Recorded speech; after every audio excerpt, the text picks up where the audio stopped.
দুইজন কিন্তু already arrest হয়েছেন। স্টুডেন্ট এবং বহিরাগত বলবো না, স্টুডেন্ট এবং ওরা প্রায় 50-60 জন এসে কর্তব্যরত নিউরো সার্জারি ডিপার্টমেন্টের কর্তব্যরত ডাক্তারদেরকে নাজেহাল করেছেন। আপনারা বিষয়টি জানেন। তার পরবর্তীতে ডাক্তাররা যেহেতু ডাক্তারদের গায়ে ডাক্তাররা নাজেহাল হয়েছিলেন, তো তার প্রেক্ষিতে ডাক্তাররা একটা কর্মসূচিও দিয়েছিলেন কমপ্লিট শাটডাউনের।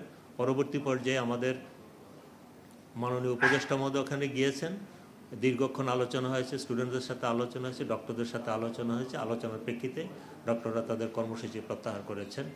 আর মন্ত্রণালয় থেকে যেটা করা হয়েছে, 7 তারিখ মানে গতকাল 10টার সময় একটি কমিটি করা হয়েছে, সরজমিনে গিয়ে তদন্ত করে একটি রিপোর্ট দেওয়ার জন্য কমিটি করা হয়েছে। সেই কমিটির প্রধান হিসাবে আমরা আদেশ পাওয়ার সাথে সাথেই আমরা ঢাকা মেডিকেল কলেজে গিয়েছি, গিয়ে সরজমিনে তদন্ত করেছি ডাক্তারদের সাথে, ডাইরেক্টর মহোদয়ের সাথে। আমার পাশে ঢাকা মেডিকেল কলেজের ডাইরেক্টর মহোদয় রয়েছেন এবং সংশ্লিষ্ট বিভাগীয় প্রধান থেকে ডাক্তার, নার্স সবার সাথে আমরা কথা বলেছি। বিষয়গুলো অনুসন্ধান করে প্রকৃত ঘটনাটা উদ্ঘাটন করবার চেষ্টা করেছি।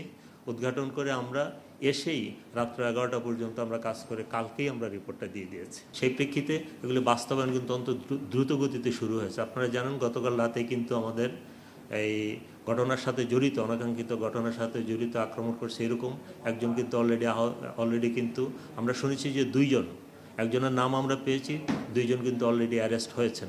তার প্রেক্ষিতে এবং ডাক্তারদের নিরাপত্তা ব্যবস্থা জোরদারকরণ, যারা কাজে ডিউটিরত ডাক্তারদের, সেই ব্যবস্থাগুলো কিন্তু দৃশ্যমান হয়েছে। সেখানে আর্মি ডেভেলপমেন্ট করা হয়েছে এবং আনসার, পুলিশ পর্যাপ্ত সংখ্যক ডেভেলপমেন্ট করা হয়েছে।